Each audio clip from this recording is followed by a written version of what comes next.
செங்கல்பட்டு கிழக்கு மாவட்டமாக பிரிக்கப்பட்டு அதனுடைய தலைமை இருந்த சேகர் தலைமையிலே மிக சிறப்பாக இந்த பணி தொடங்கியிருக்கிறது.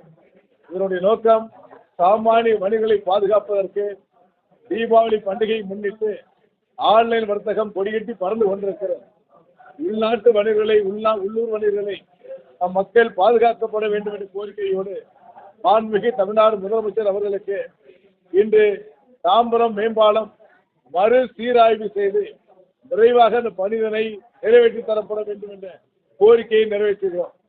அதே போன்று தாம்பரம் மார்க்கெட்டுகளையும் சீரமைத்து வெகுவாக அந்த சாலைகளை சீரமைத்து மக்கள் செல்வதற்கு உரிய நடவடிக்கை எடுக்கப்பட வேண்டும் என்பதை தமிழ்நாடு வணிகர் பேரமைப்பு வலியுறுத்துகிறது. தொடர்ந்து கார்ப்பரேட் கம்பெனியுடைய ஆதிக்கம், ஆன்லைன் வர்த்தகத்தினுடைய ஆதிக்கம் இன்று கொடிகட்டி பறந்து கொண்டிருக்கிறது. இதே நிலைப்பாடு நீடிக்குமேயானால் இன்னும் 15 ஆண்டுகளில் தமிழகத்தில் சாமானியர்களே கடைகள் நடத்த முடியாத நிலை ஏற்பட்டுவிடும். ஆகவே மாண்புமிகு தமிழ்நாடு முதலமைச்சர் அவர்கள் அதற்கு ஒரு சிறப்பு பாதுகாப்பு சட்டம் ஒன்று நிறைவேற்றப்பட்டு உள்நாட்டு வணிகர்களை பாதுகாக்கப்பட வேண்டும்.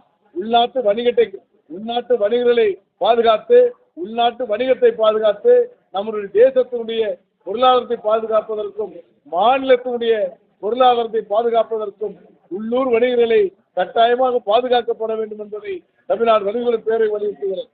அதே போன்று பட்டாசு விற்பனை ஆன்லைன் மூலமாக விற்பனை செய்யக்கூடாது என்பதை வலியுறுத்தி நீதிமன்றத்திலே ஆர்டர் பெறப்பட்டு சைபர் கிரைம் போலீசில் புகார் தரப்பட்டிருக்கிறது.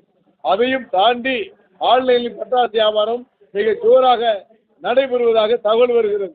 காவல்துறை அதிகாரிகள் அதை கணக்கிட்டு உடனடியாக ஆன்லைன் மூலமாக பட்டாசு வியாபாரம் செய்கின்ற யாராக இருந்தாலும் கைது செய்து நடவடிக்கை எடுக்கப்பட வேண்டும் என்பதை வலியுறுத்துகிறோம்.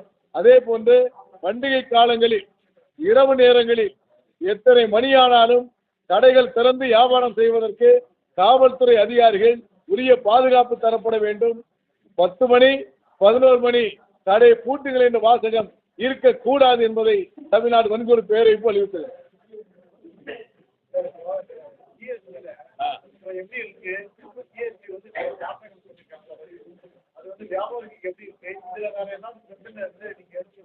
அதாவது ஜிஎஸ்டியில சட்டங்கள் எளிமைப்படுத்த வேண்டும். சாதாரண சட்டங்கள் கூட பெரிய குற்றமாக கருதப்பட்டு குற்றவாளியாக கருதப்படுகிறது. இன்னைக்கு எல்லா கடைகள்லையும் ஆய்வு என்ற அடிப்படையிலே பண்டிகை காலங்களில் குறிப்பாக பெரிய நிறுவனங்களிலே ஜவுளி கடை இது போன்ற பெரிய நிறுவனங்களில் ஆய்வு என்ற அடிப்படையில் உள்ளே நுழைந்து அதிகாரிகள் ஆய்வு செய்ய தொடங்கியிருக்கிறார்கள். அது மட்டுமல்ல, தொடக்கம் அப்படி இருந்தாலும் கூட வியாபாரம் செய்ய முடியாத சூழலை உருவாக்குகின்றார்கள், மன உளைச்சலை ஏற்படுத்துகின்றார்கள். இதையெல்லாம் பண்டிகை காலத்துக்கு பிறகு ஆய்வு செய்யப்பட வேண்டும் என்பதை தமிழ்நாடு வணிகர் பேரை வலியுறுத்துகிறது.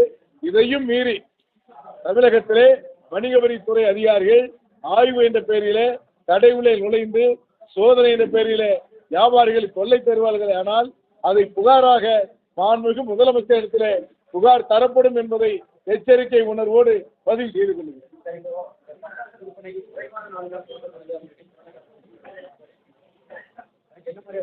அதாவது இது நியாயமான கேள்வி. குறுகிய நாளில் 2 தினங்களுக்கு முன்பு ஆர்டரே வரும். இதை மாற்றப்பட வேண்டும் என்று தொடர்ந்து வலியுறுத்திக்கிட்டு இருக்கிறோம். காவல்துறை இயக்குநர் சந்தித்து ஏற்கனவே நாங்கள் தமிழ்நாடு வன்முறை பேரவைக்கு மனு தரப்பட்டிருக்கிறது. அந்த அடிப்படையில் விரைவாக தருகிறோம் என்று உறுதியளித்திருக்கிறார்கள். இப்போ நிறைய பகுதிகளை கொடுத்திருக்காங்க, சில பகுதிகளை கொடுக்காமல் இருக்கிறது. அதை நிறைவு செய்து ஓரிரு 2 தினங்களிலே முடிப்பதாக தெரிவித்திருக்கிறார்.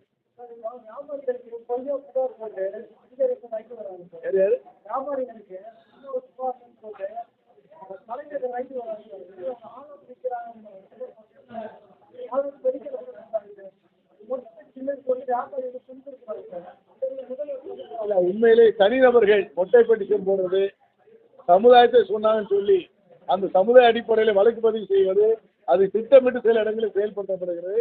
இதை முதல்வருக்கு கட்டாயமா எடுத்து செல்வோம். அதிலிருந்து வியாபாரிகளை பாதுகாப்பதற்கு உரிய நடவடிக்கை எடுக்கும்.